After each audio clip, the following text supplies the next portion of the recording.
Hello, and welcome back. As you can see, I've been busy the last few days working on a project, so I didn't put out any new video for the weekends. But here we are, we're back, and today we're gonna go through EKTV comments a few days ago.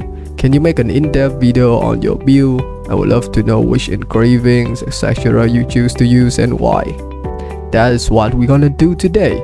So as you can see, I don't just have my build on the screen, but I have every possible build, every possible customization you can have in the game right now on a tier list. And today we're gonna go through every single one of them to see which one is more suitable for your Gumi. And the reason why I don't say it's the best for all Gumi is because there's different builds that is suitable for different game mode, different matchup, and different playstyle, especially for Gumi, which is a character that heavily depends on how you play her. Right, so we will go from bottom ups. First of all, we have the white tier. These are the one that I question myself, why would I ever use this in any situation on Gumi. So first thing we have on this list is Striving Spirit.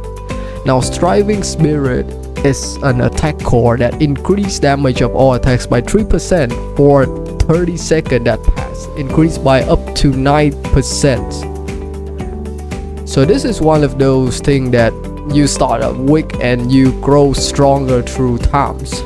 The longer the match go on, and if you die, it takes longer for you to revive. You do not want to track on any game mode, unless of course you are the coward asshole in 1v1. That's a different story. But as I say, there's no reason for you to do this, especially if you are playing Gumi. Secondly, we have the Take a Breather. When outside of combat for 3 seconds, heals 5% HP every 1 second, heals up to 50% of damage received. Now, this rune make no sense to use on Gumi. Why? Because Gumi can die in any 2 crowd control attacks. Any 2 crowd control attack would kill her. And why this will help you heal if you are out of combat for 3 seconds? The heal is not enough to help you survive, and even if it's go to maximum 50%, that is still only 1 more hit before you actually die. Just 1 hit away. Everything we have on this tier is the main core, Victorious Ecstasy. When eliminating an opponent, recharge 30% ultimate gauge. It's not actually useless, but Gumi ult is already a fast charge ult type, so you don't necessarily need 30% ultimate gauge every time you kill someone, because I'm pretty sure when you kill someone, most of the time it's from a 3 tags ult, which would guarantee to refill your ult already. Now the last one on this tier is the Deep Bond. As you can see, it heals 12% HP when granting buffs to teammates. Again, Gumi cannot grant buff for her teammate. It doesn't give you any benefit in any circumstance. This is the most useless possible customization you can put on your Gumi. Right, we move on to the not useful list. In this tier, I believe that these runes will be able to bring you some benefit, but these benefit does not help you that much to win any game mode, because there are better options to go for. And at the top we have the attack core Giant Slayer. So Giant Slayer deals 10% extra damage to legend, which more than 50% HP. Again, it's not very useful for Gumi, because if they are that low in terms of HP, they will mostly run away from you, and then you found yourself not being able to do anything with this rune, and you feel extremely hard to push that final 40% of the opponent HP with this thing on. Alright, the next thing is the attack core Precision. Increase damage the further you are from the target, increase up to 10%. Now on paper this is perfect one for any marksman, right? Wrong. Now Gumi is a marksman who need to go in to finish off her job. And this thing right here, precision, doesn't add damage to her ult at all because she have to go directly in. And most of the time Gumi might go in a lot more than the other marksman need to because she needs to land that ult. This doesn't work for her. The third attack core on this tier is the Hunter Wick. Now this thing deals 10% extra damage to legend with less than 50% HP. This core might help you deal more damage when the opponent wicks, but why would you need that? Why would you need something like this? If you get 3 tags, you can finish them off from 50% or 60%. Right, next we have the technical training. This increased skill damage by 10%. To play Gumi, you have to utilize almost everything in her kit. The skill might be a sub-kill move, but as a sub-kill move, it's already have enough damage as it normally is, so 10% more doesn't add into that. And lastly, we have the strength. Attack push opponent further backs. Target HP or regards at 10% lower. Now this might be, I don't know, good maybe for dominant because you need to push people back, but just know that normal Gumi push is already enough for you to claim the point. It can be used, but it's not useful. As for the defense core, we have the uplift. Decrease damage received by 5% for every 30 seconds that pass, decreased by up to 50%. The games go on longer, everything become harder, and you don't want to wait that long just to get an extra 10% decrease in damage. The next one we have is endurance. Decrease damage received by 50% when HP is above 55%. Now as I mentioned before, Gumi will die from any 2 crowd control attacks in certain situation. It doesn't help that much. Like 50% is 5% more than 10%, and you still can only take 1 to 2 hits. Next we have contingency. Decrease damage received the further you are from the attacker, decreased by up to 50%. Now most of the threat are coming at Gumi as close rank characters, so this doesn't help at all, because for the main core we have the sudden extort. When HP is below 33%, heal HP equal to damage due to the target. 33% on Gumi is very little, like I said. And then we have the Furious Strike. When receiving damage, store 20% of damage received, deals extra damage equal to the store amount on the next attack. Can store up to 20% of own max HP. Because it's based on max HP of the characters, Gumi doesn't have a very high max HP.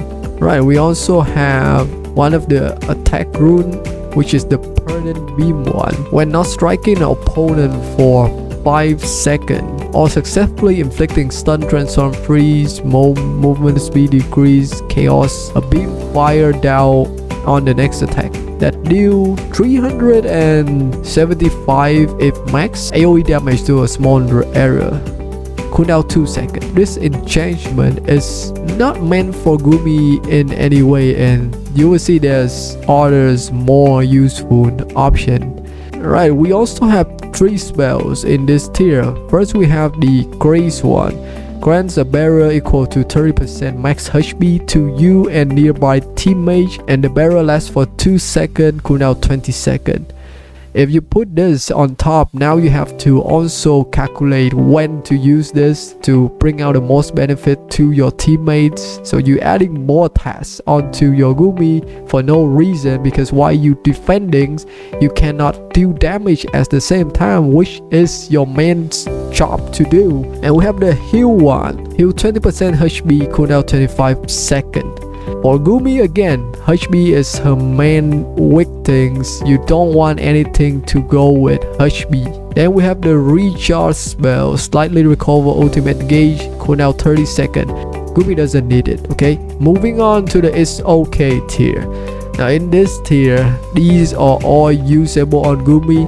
It makes your gameplay better, but these are not the best option for Gumi.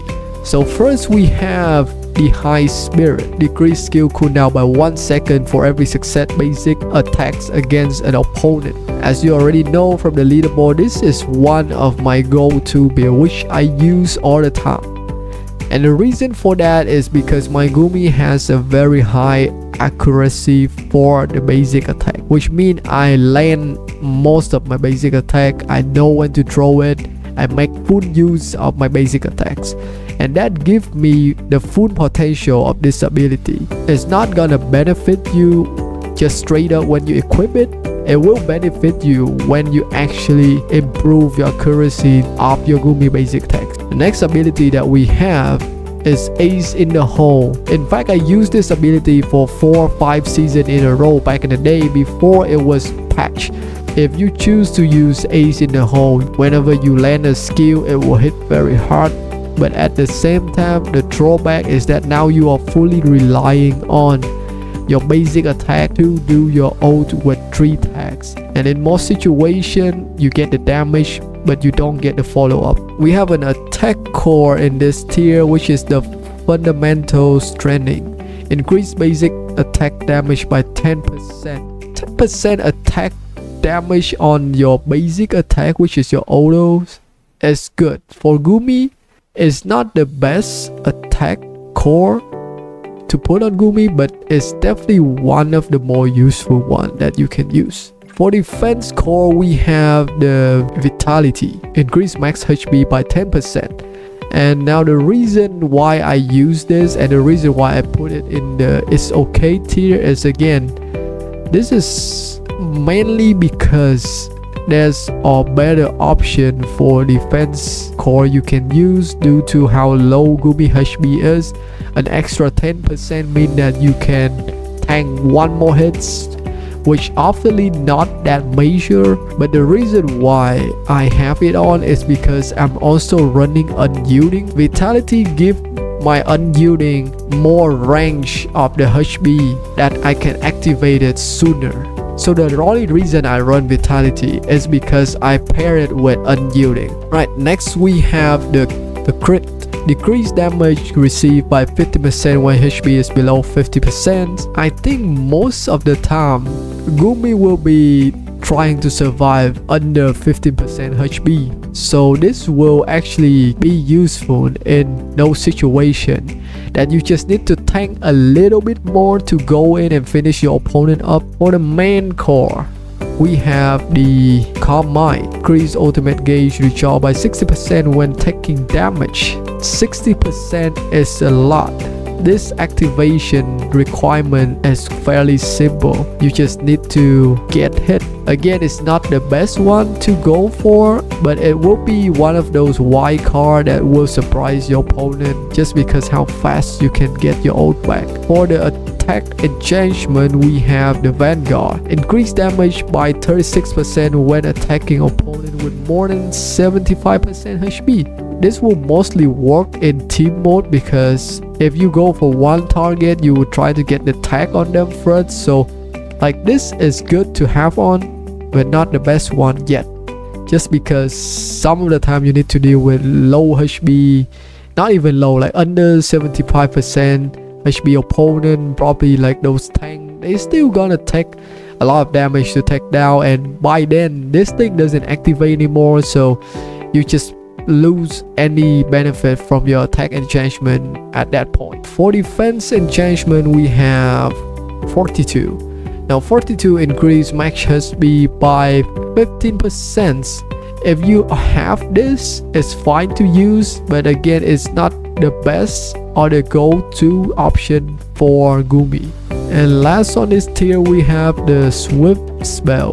Now this spell is cracked, like it really is cracked easily after it receives a buff from 0.4 second to 1 second speed boost. And it's not just any speed boost, it's 100% speed boost. Gumi maximum speed is not fast, so when you double that, it becomes a normal fast walking speed for any characters in the game. Gumi doesn't have a good approach on the ground. The only good approach on the ground is her ground skill, which you really don't need to get that close to do. So having more speed but you have to run around on the crowd doesn't give you a lot of control and opening to go in. It's just maybe help you run away better. So again, it's good for positioning, it's not good for approaching opening attacks. Alright, we reached the specific mode and matchup tier. These are the builds that will benefit you extremely good in certain game mode or against certain matchup. So first of all, we have the Essence Steel. This will revive you with 50% ultimate gauge. Once revived, increase movement speed by 15% for 3 seconds. Now this is extremely good if you run 1v1. You get a good head start. You get speed boost head start, you get more faster ultimate gauge.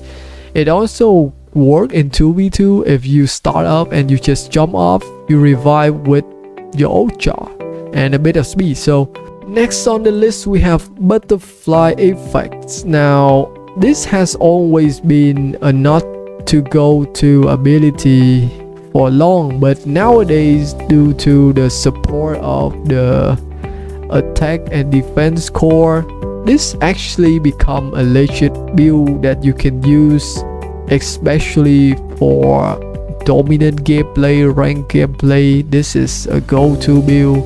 This will give you that pressure. You can push the enemy as long as you have one tax on any of the target you are going for. Yes, there's a drawback to this, which is your ult will take double the time it normally needs to charge back if you miss the ult. Next we have the morale boost. After using ultimate, increase damage of all attacks by 12% for 3 seconds. Now this is one of the core that actually benefit butterfly I mentioned earlier. So again, this will go extremely well with butterfly because you can use your ult so often. And the next one is the parry defense core. Decrease damage received the closer you are to the attacker, decrease up to 50%. Now this is gonna be great if you go against melee character matchup, of course. And then we also have the bleeding protection. This will give you decreased damage of 30% for 2 seconds after using your ultimate. Again, this is super good to pair with butterfly because how often you can put out your ult. Next we have the main core trophy collectors. Now this is the core that's meant for marksman characters. So this core increase damage 5% and also increase 10% more damage each opponent you eliminate. Maximum 3 opponents. So maximum you will get 35% damage boost after you kill 3 people, and it will never go away. Even if your character die, even if you reset, it's super good when you are the main damage dealer in the team. And of course it's not gonna be great in 1v1 due to the fact that the maximum kill you can get in 1v1 is 3.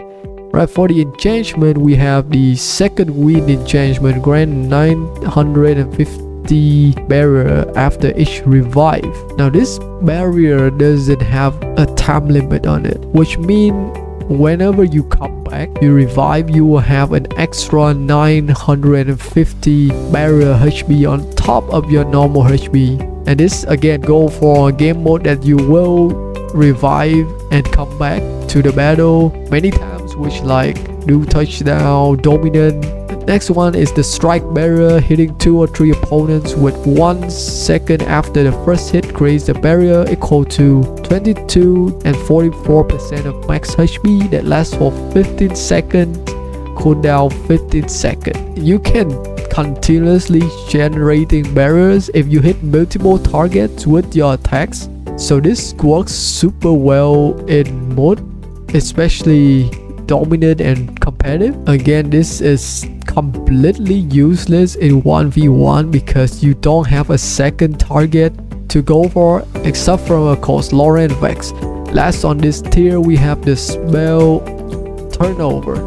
Now this spell itself is completely ridiculous. It's one of the most OP spell in the game right now, arguably. just because of the fact that you get a press on command that can cancel out everything. This will be extremely good for a game mode that is going to be dragged on for long, like do touchdown and dominant, wish to buy more time for your team to arrive. And last but not least, we're reaching the great overall tier. So in this tier you will find the best of the best Gumi builds option, in my opinion, that will works in every mode. First up, we have the Nocturnal Hunt ability. Increase movement speed by 40% for 3 seconds when ultimate is available. This will help you out in so many situations, like suddenly create an opening to close in and finish up the opponent, or when you are knocked out state, you get that speed boost that will help you jump back to the state further than you can normally do. Secondly, we have the attack core discipline. Increase damage of all attacks by 5%. That's straight up like 5% for anything you do. There's no requirement, there's no certain situation.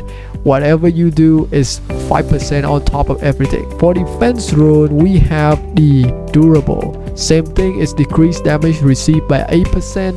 There's no requirement. Whatever you do, close or far range, you will always get that sweet 8% damage reduction. And next we have the main course Steel Bread. When outside of combat for 2 seconds, the next attack grants a 50% max HP bearer for 2 seconds. One of the best main core in the game, just because how early you can unlock this. Gonna raise your survivability as Gumi.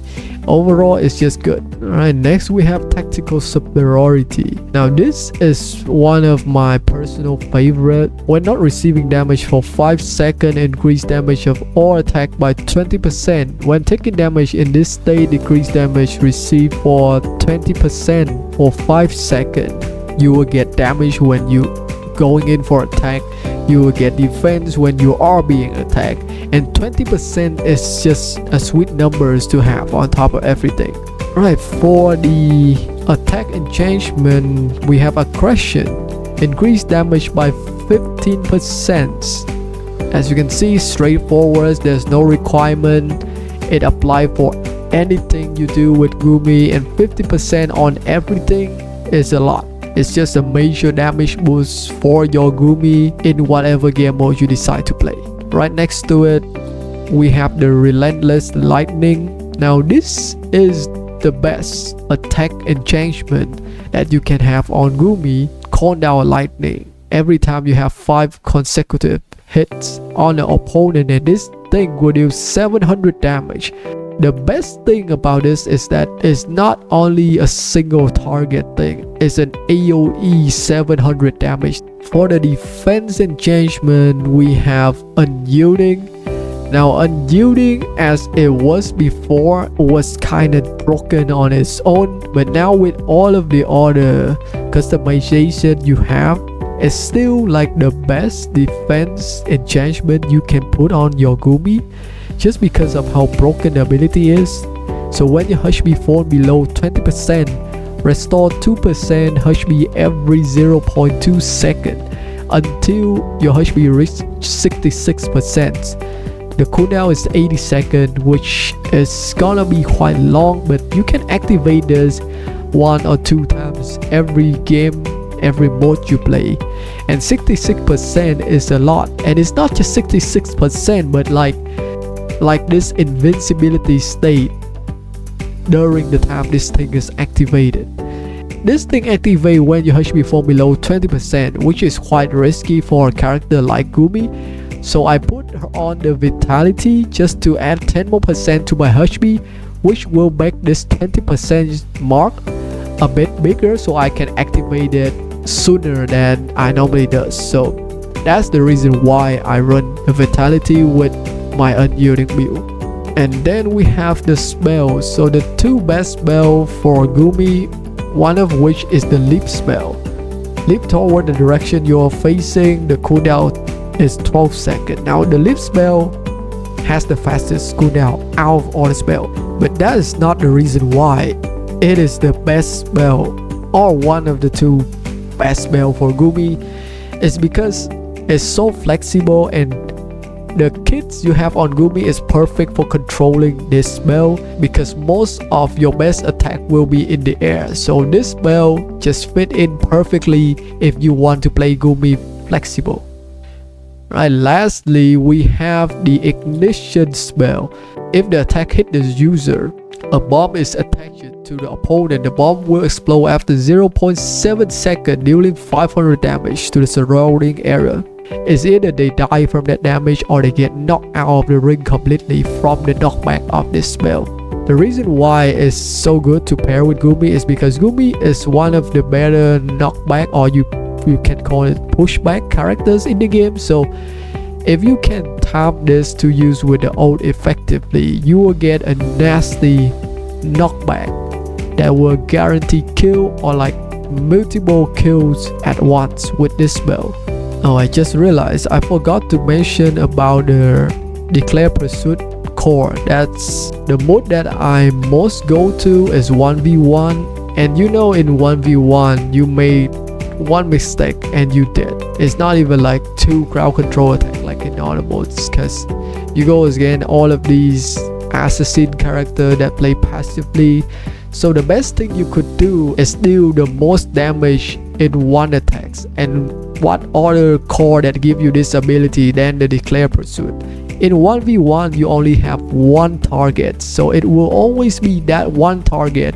So every of your attacks except from the first one that you tag them usually will be your auto, because it's the thing you go with the first time you want to get a small tag on them, and then everything else will be 30% more powerful. So it's super good for chasing down targets in 1v1, super good to clean out all the assassins quickly, and it's also usable in duo deathmatch where you only have like 2 targets and you can choose to chase down one of them and quickly change to the other targets. And there you have it.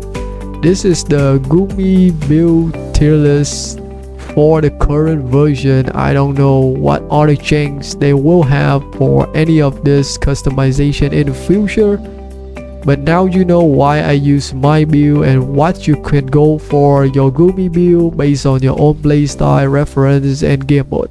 That's it for me. I will see you in the next video. Cheers.